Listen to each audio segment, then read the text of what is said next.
हाँ जी students, last time तुसीं Schrödinger wave equation के बारे डिस्कस किया तो अज आप जो टॉपिक डिस्कस करांगे वो है साडे कोल quantum mechanical model of atom, जो सब तो लास्ट जाई कह लीए सब तो लेटेस्ट जो एटॉमिक मॉडल जिहदे विच एटम की स्ट्रक्चर के बारे जो है पूरी जानकारी दी हुई है। सो वो जो फीचर्स ने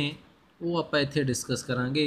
ये क्वांटम मकैनिकल मॉडल ਜਾਂ ਜਿਹਨੂੰ मॉडर्न स्ट्रक्चर ऑफ एटम का नाम भी दिता जाता है। ये बनाने के लिए तुसी देख लिया कि किहड़े-किहड़े साइंटिस्ट जिहड़े आ जिन्हां दी मेन कंट्रीब्यूशन सी,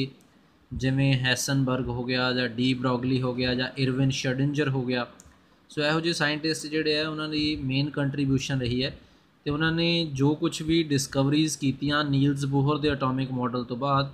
उस तो बाद फिर उन्होंने ये कुछ जिहड़े है फीचर्स नवी स्ट्रक्चर जी एटम की वो फीचर्स दिते। सो वो आप इत्थे डिस्कस करांगे। सो यह है the important features of quantum mechanical model of an atom are summed up below. So सब तो पहला फीचर सी the energy of electrons in atoms is quantised, कि जिहड़े एटम्स ने उन्होंने विच इलैक्ट्रॉन्स की एनर्जी जो है वो क्वांटाइज्ड है, फिक्सड है। That is they can have only certain specific values, कि जिहड़े इलैक्ट्रॉन्स ने एटम्स दे विच जिहड़े प्रेजेंट है उन्हां दी एनर्जी जिहड़ी है उहदियां पर्टिकुलर फिक्सड वैल्यूज़ ने, वो वैल्यूज़ चेंज नहीं हुंदियां उन्हां दियां। Next the existence of quantised electronic energy levels is a direct result of the wave like properties of electrons and are the allowed solutions of Schrodinger equation. कहते जो quantized electronic energy level की गल की गई पहले feature च कि जिहड़े इलैक्ट्रॉन्स ने उन्होंने एनर्जी फिक्सड है, मीनस क्वांटाइज्ड है, ਜਾਂ ये कह सकते हैं कि जिहड़े इलैक्ट्रॉनिक एनर्जी लैवल्स ने वो फिक्सड ने, उन्होंने एनर्जी फिक्सड है। ये कहते कित्थों पता चलिया, this is a direct result of the wave like properties of electrons. कहते जो तुसी पहला जो डिवेलपमेंट डिस्कस की क्वांटम मकैनिकल मॉडल के लिए dual nature of electromagnet dual nature of matter waves या ड्यूल नेचर ऑफ इलैक्ट्रॉन्स, ਉਹਦੇ ਵਿੱਚੋਂ ਕਹਿੰਦੇ ਜੋ ਤੁਸੀਂ ਟੌਪਿਕ ਡਿਸਕਸ ਕੀਤਾ ਸੀ ਵੇਵ ਨੇਚਰ ਆਫ ਇਲੈਕਟ੍ਰੋਨਸ, ਉਦੋਂ ਤੋਂ ਨਤੀਜਾ ਨਿਕਲਿਆ ਕਿ ਜਿਹੜੇ ਇਲੈਕਟ੍ਰੋਨਸ ਨੇ ਉਹਨਾਂ ਦੀ એનર્ਜੀ ਜੋ ਹੈ ਉਹ ਐਟਮ ਦੇ ਵਿੱਚ ਫਿਕਸ ਹੁੰਦੀ ਹੈ and are the allowed solutions of Schrodinger equation. ਤੇ ਸ਼ਰੋਡਿੰਜਰ ਵੇਵ ਇਕੁਏਸ਼ਨ ਤੋਂ ਵੀ ਇਹੀ ਨਤੀਜਾ ਨਿਕਲਿਆ ਕਿ ਜਿਹੜੇ ਇਲੈਕਟ੍ਰੋਨਸ ਨੇ ਉਹਨਾਂ ਦੀ એનર્ਜੀ ਫਿਕਸਡ ਹੈ, ਮੀਨਸ ਐਟਮ ਦੇ ਵਿੱਚ ਜਿਹੜੇ ਇਲੈਕਟ੍ਰੋਨਿਕ એનર્ਜੀ ਲੈਵਲਸ ਨੇ ਉਹ ਫਿਕਸਡ એનર્ਜੀ ਦੇ ਪ੍ਰੈਜ਼ੈਂਟ ਹੁੰਦੇ ਆ। नैक्सट थर्ड फीचर, ये जो क्वांटम मैकेनिकल मॉडल है वो बारे दसिया गया, this gives the most probable regions in an atom where the probability of finding the electrons is maximum. कहते क्वांटम मैकेनिकल मॉडल ने एक इहो जिहे रीजनस जिहड़े ने एक इहो जिहे एरियाज़ के बारे दसिया एटम दे विच जिथे कि इलैक्ट्रॉन के होने की जो संभावना वो सब तो वध हुंदी है। Therefore, this model is in accordance with the Heisenberg's uncertainty principle। इस करके कहते जिहड़ा ये मॉडल है ये हैसनबर्ग का जो अनसरटेनिटी प्रिंसीपल सी उहदे अकॉर्डिंग भी है। क्यों? क्योंकि हैसनबर्ग ने दस्सिया सी कि जिहड़े इलैक्ट्रॉन्स ने ਜਾਂ ਜਿਹੜੇ ਸਾਡੇ ਕੋਲ माइक्रोस्कोपिक पार्टिकल्स ने उन्हां दी एनर्जी ते उन्हां दा मोमेंटम जो है वो एनर्जी नहीं उन्हां दी पोजीशन ते उन्हां दा मोमेंटम एक्यूरेसी दे नाल नहीं दस सकते। सो इट मीनस इलैक्ट्रॉन्स की पोजीशन ते मोमेंटम एक्यूरेसी दे नाल नहीं दसिया जा सकता। बट इन्हें की किया कि इन्हें दस दिता कि इत्थे न्यूक्लीयस के सराउंडेड कुछ इहो जिहे रीजन है, पर्टिकुलर फिक्स पोजीशन नहीं दसी, सिर्फ रीजन दस दिता कि न्यूक्लीयस के आले दुआले कुछ रीजन है जिथे इलैक्ट्रॉन के होने की संभावना जो सब तो ज़्यादा है। इस करके ये जो मॉडल है वो अनसरटेनिटी प्रिंसीपल के अकॉर्डिंग है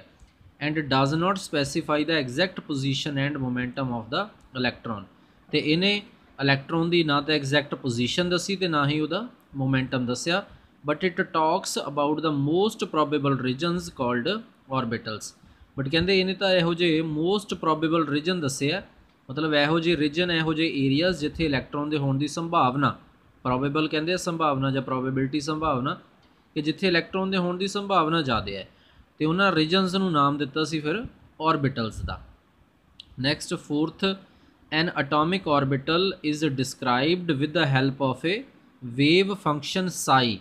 for an electron in an atom. Schrodinger wave equation तो तुसी साई के बारे पढ़िया। साई एक वेव फंक्शन है ਜਾਂ फिर वेव फंक्शन क्यों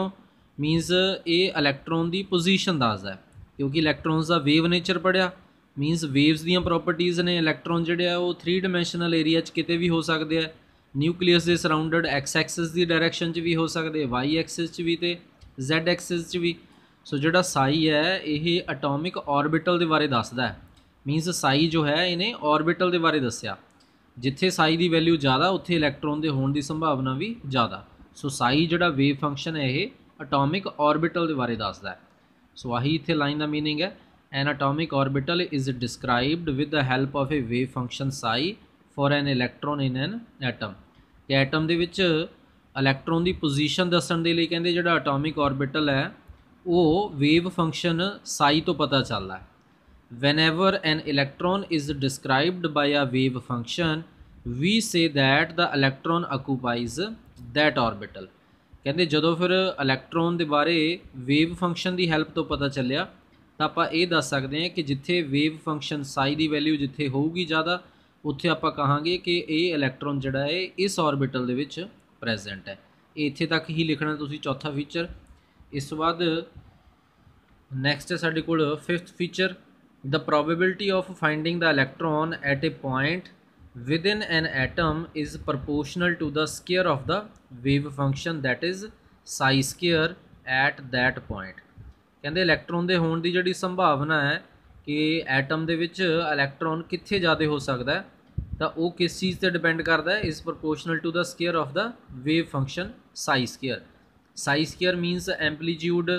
या ऑर्बिटल एटॉमिक ऑर्बिटल भी कह दें मीनस जिथे साई स्केयर की वैल्यू ज़्यादा आ गई श्रोडिंगर वेव इक्वेशन तो दैट मीनस उत्थे इलैक्ट्रॉन के होने की संभावना भी ज़्यादा है therefore psi square is known as probability density and is always positive probability density means कित्थे प्रोबेबिलिटी जो है वो इलैक्ट्रॉन के होने की ज़्यादा है तो हमेशा ये वैल्यू पॉजिटिव च होंदी है क्योंकि इलैक्ट्रॉन तो प्रेजेंट है ही सो ये वैल्यू कदे नैगेटिव च नहीं जाती मीनस साई जो है वो ऑर्बिटल के बारे दसदा है तो साई स्केयर की वैल्यू जो है वो इलैक्ट्रॉन की प्रोबेबिलिटी दसदा कि कित्थे इलैक्ट्रॉन के होने की संभावना ज़्यादा है next feature the probability of finding the electron in a region having volume dV can be obtained as psi square dV कहते जेकर मान लो एटम के कोई एक छोटा जिहा वॉल्यूम आप कंसिडर कर लिया dV कि इन्ने रीजन के आप इलैक्ट्रॉन के होने की संभावना पता करनी है तो वो वैल्यू जो है वो पता की जा सकती है इस इक्वेशन तो साई स्केयर इंटू dV उत्थे उन्हें पर्टिकुलर रीजन के साई स्केयर की कितनी वैल्यू है सो उत्थों probability of finding the electron in a region कि उस पर्टिकुलर रीजन के इलैक्ट्रॉन के होने की संभावना पता चल सकती है where dV is the infinitesimally small volume कहते dV जो है बहुत छोटा जोड़ा है वो वॉल्यूम है एटम के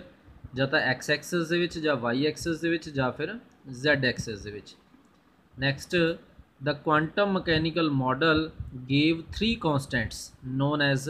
क्वांटम नंबर्स कहते इस क्वांटम मकैनिकल मॉडल ने 3 जो है कॉन्स्टेंट्स दिते जिन्होंने नाम दिता गया क्वांटम नंबर्स का which are required to specify the position and energy of the electron in an atom जिहड़े कि एटम दे विच इलैक्ट्रॉन की पोजीशन दसदे है कि इलैक्ट्रॉन कित्थे प्रेजेंट है तो वो एनर्जी के बारे दसदे है and these are discussed later इस तो बाद अगला टॉपिक आऊगा उस दे विच आपां ये जो क्वांटम नंबर्स ने उन्हां दे बारे डिस्कस करांगे सो ये है साडे कोल 7 फीचर्स जिहड़े क्वांटम मकैनिकल मॉडल दे सो ये लास्ट जिहड़ा है तुहाडा एटॉमिक मॉडल है सो 4 तुहाडे एटॉमिक मॉडल हो गए Thomson's atomic model Rutherford's nuclear model of atom Niels Bohr atomic model तो चौथा हो गया क्वांटम मकैनिकल मॉडल जो सब तो लेटेस्ट है तो इस दे अकॉर्डिंग ही जो है वो आप सारिया प्रॉपर्टीज़ किसी भी एटम दियाँ डिस्कस करते हैं सो अज के लिए तुहाडा इन्ना टॉपिक सही कोई चीज़ तुहानूं नहीं समझ लगती है तुसीं दोबारा फ़ोन करके या मैसेज करके तुसीं पुछ सकते हैं कि आह टॉपिक समझ नहीं लग्या तो ये कोई डरने वाली कोई गल नहीं है कि दोबारा पुछण ते तुहानूं शायद कोई किसी गल की जो है वो मना किया जाऊगा नहीं जो भी चीज़ तुहानूं नहीं समझ लगती तुसीं पुछ सकते हैं दोबारा सो अज दे लिए इन्ना टॉपिक सही नैक्सट जो है तुहाडा वो नैक्सट वीडियो दे विच डिस्कस करांगे थैंक यू।